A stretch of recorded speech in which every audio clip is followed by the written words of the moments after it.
네, 총리님, 지난 윤석열의 내란과 탄핵이 되는 것을 지켜보셨죠? 우리 총리님께서는 어떤 생각을 갖고 계십니까? 이 지켜본 과정에서요? 있을 수 없는 일이 일어났다라는 생각을 했고요. 국민의힘으로 그것을 이겨낼 수 있었던 것을 참으로 감사하게 생각했습니다. 네.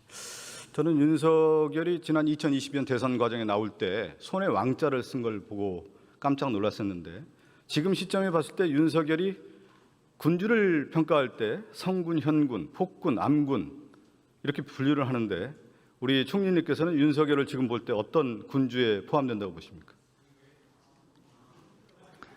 국민들께서 다 판단하신 것 같습니다. 저는 암군이자 어리석은 혼군이자 폭군으로 봅니다. 맹자가 이런 얘기를 합니다. 인의를 해친 왕은 잔적에 불과하다. 인간적 도리를 하지 않은 왕은 흉포한 도둑에 불과하다고 했습니다. 동의하십니까? 네, 그 맹자가 그래서 민심을 읽고 폭정을 일삼은 왕은 축출하고 방벌해야 된다고 했습니다. 이것이 동양 정치 사상의 근본입니다. 폭군 방벌론이라고 하시죠? 알고 계십니까? 네, 그런 측면에서 윤석열은 방벌됐고 축출됐다 이렇게 평가해도 되겠습니까? 동서양을 막론하고 국민의 뜻을 거스르면 무너진다고 생각합니다. 윤석열의 국정을 보면 술에 취해 있었다는 것이 드러나고 있죠. 뭐 그런 이야기를 저도 들었습니다. 은나라가 망하고 주나라가 펼쳤을 때 주문왕이 나라를 건립하는 천명을 어디서 받았느냐? 그게 이제 서경에 나옵니다. 그 고전에 술독에 빠지지 않았으므로 주문왕이 천명을 받았다 이렇게 얘기를 했습니다. 윤석열은 술독에 빠진 거 아닙니까? 그런 경험을 하신 분들이 많이 말씀을 하신다는 걸 들었는데 제가 직접 보지는 못했습니다. 그리고 서양 정치 사상의 가장 근본은 공화국을 유지하는 데 있어서 공화국을 위협하는 인물은 축출했죠. 그거를 도편 추방제라고 합니다. 그런 의미에서 탄핵은 도편 추방제의 하나의 일환이다 이렇게 평가해도 되지 않겠습니까? 해석하기 나름이라고 봅니다. 그 논어에도 보면요, 군군 신신 부부자자라는 문구가 나옵니다. 임금은 임금다워야 신하가 신하답다. 잘 알고 계시죠? 근데 폭군의 가장 근본적 특징이 뭐냐면 임금이 임금답지 않아도 신하는 신하다워야 된다 라고 하는 논리를 펴니다. 윤석열은 임금이 임금답지 않았고 대통령이 대통령답지 않은 그런 모습 속에서 백성들, 국민들에게만 그 정당한 권리를 의무를 요구한 자가 윤석열이었다. 그렇기 때문에 윤석열에 대해서는 역사, 동서양을 막론하고 방벌, 축출 되는 것이 마땅했고 탄핵은 정당했다. 이렇게 평가 내릴 수 있겠습니까? 네, 임금이라는 설정이 가능하지 않은 시대에 임금적인 방식으로 생각을 한 것이 시대착오의 원인이었다고. 제가 앞서 말씀드린 것처럼 그 왕자를 섰고 12월 3일은 결국 윤석열이 영구집권, 내란을 통해서 전체주의를 모색한 거 아니냐, 파시즘을 모색한 것이 아니냐, 그것이 드러나고 있습니다. 그 부분에 대해서는 동의하십니까? 네, 표현은 조금 다를 수 있지만 기본적으로 그렇게 봅니다. 제가 총리님 의원 시절에 제가 원내수석으로서 의원총회에서 이런 말씀을 드렸던 기억이 납니다. 윤석열 정권은 유사 파시즘 체제다. 제가 그렇게 규정을 하고 원내수석으로서 이 정권에 대해서 이렇게 대응을 해야 된다는 말씀을 드렸던 기억이 있는데 그 당시 네, 상황에 대한 기억합니다. 기억하신가요? 제가 이런 말씀을 드렸습니다. 파시즘 체제는 갈라치기 여론몰이가 존재한다. 두 번째, 특정 세력을 기반으로 하는 국가 동원 체제가 있다. 세 번째는 비밀 경찰과 같은 국가 권력을 동원한다. 그리고 마지막, 언론을 통제한다. 근데 이 윤석열 정권이 윤석열 정권을 비판하는 세력을 공산 전체주의 반국가 세력으로 몰아가는 이데올로기 갈라치기를 했고, 극우 유튜버를 통한 아스팔트 극우들을 동원해서 국가 동원 체제를 만들었고, 특히 나치가 비밀 경찰이었다면 윤석열 정권은 검찰을 통해서 검찰 정권 조작 기소를 통해서 폭력적 지배, 그리고 마지막으로 언론 통제했다라는 것이 윤석열 파시즘 체제가 아니었냐, 제가 이렇게 지적을 했는데 이것은 12월 3일 내란을 통해서 확인이 됐습니다. 동의하십니까? 네, 동의합니다. 한비자가 마지막에 이런 얘기를 합니다. 한비자가, 우리가 한비자가 얘기를 할 때 임금을 용으로 비교를 하죠. 용은 승천을 하는데 민심을 잃으면 용이 떨어집니다. 땅에 떨어지게 돼 있죠. 그 땅에 떨어질 때 그 용이 아니라 한낱 개미와 지렁이에 불과하다고 얘기했는데 윤석열이 탄핵된 이후의 모습은 한낱 개미와 지렁이에 불과하다는 것을 우리가 확인할 수 있고 우리 정치인 모두가 윤석열의 모습을 보고 민주주의를 수호하는 데 있어서 정말 민주주의 가치가 무엇인지를 다시 한번 일깨워야 된다는 말씀을 다시 드리겠습니다. 동의하시죠? 예. 정치인의 책무는 바로 공화국의 보존, 공동체의 유지에 있습니다. 그런 측면에서 윤석열과 그 내란 세력이 대한민국의 민주공화국을 해체하고 공동체를 파괴했다는 부분에 대해서 용서할 수가 없는 것이죠. 김민석 총리께서 노상원 수첩에 등장하는 정치인 사살 및 수거 대상에 포함되죠. 네, 그렇습니다. 그때 그 명단을 보시고 어떤 생각이 드셨습니까? 그럴지 모르겠다는 생각은 하고 있었는데 막상 보고는 좀 섬뜩했습니다. 내란에 성공했다면 김민석 총리는 어디에 있을까요?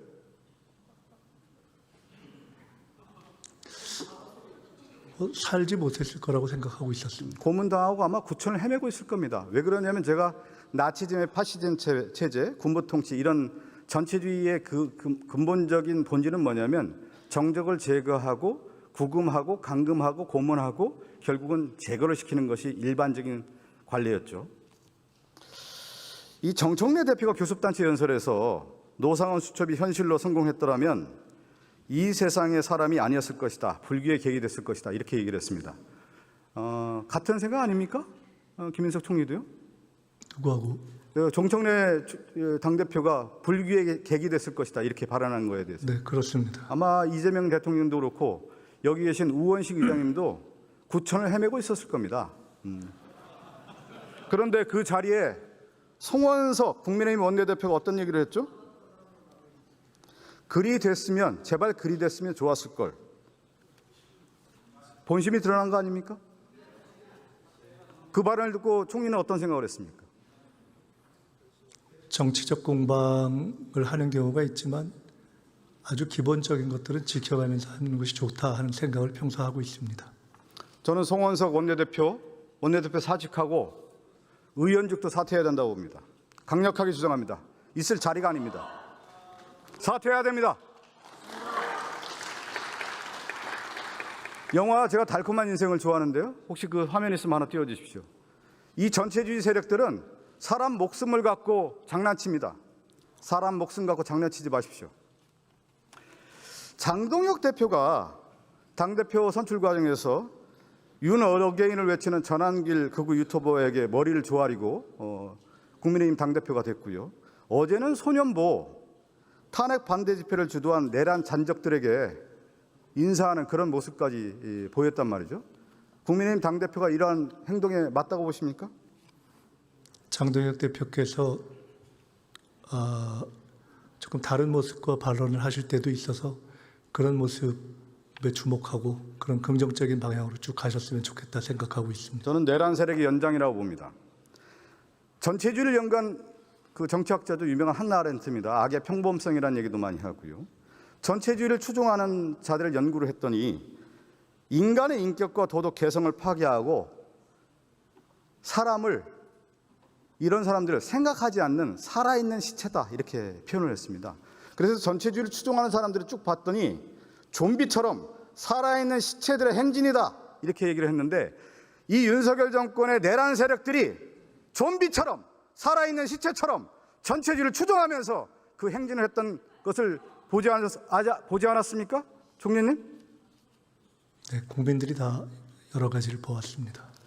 좀비는 물어서 사람을 물어서 바이러스를 전염하지만 내란의 좀비들은 말로써 바이러스를 전염합니다. 그게 뭐냐? 극우적 망동, 망언과 가짜뉴스, 폭력적 언어와 행동을 서슴없이 자행하면서 내란 좀비들이 판치게 됩니다. 지금도 여전히 한국 사회에는 이런 내란 좀비들, 살아있는, 생각하지 않는 살아있는 시체들이 행진을 하고 있습니다. 여기에 대해서 묵과할 수 있겠습니까, 총리님? 내란 극복은 지금 대한민국의 가장 큰 과제라고 생각합니다.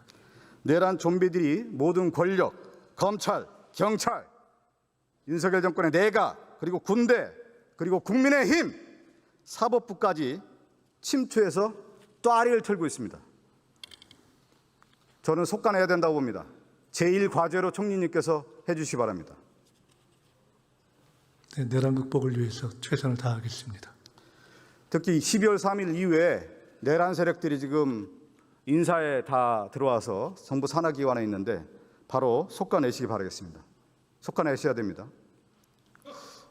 네, 그리고 저희가 제가 마지막으로 좀 다시 한번 하겠습니다. 강조 말씀드리면 이 내란 잔적들, 내란 좀비들이 극우적 망동과 행동으로 일관하고 있는데 저는 송원석 원내대표, 장동혁 당대표, 국민의힘 당대표 맹자가 말한 내란의 잔적입니다.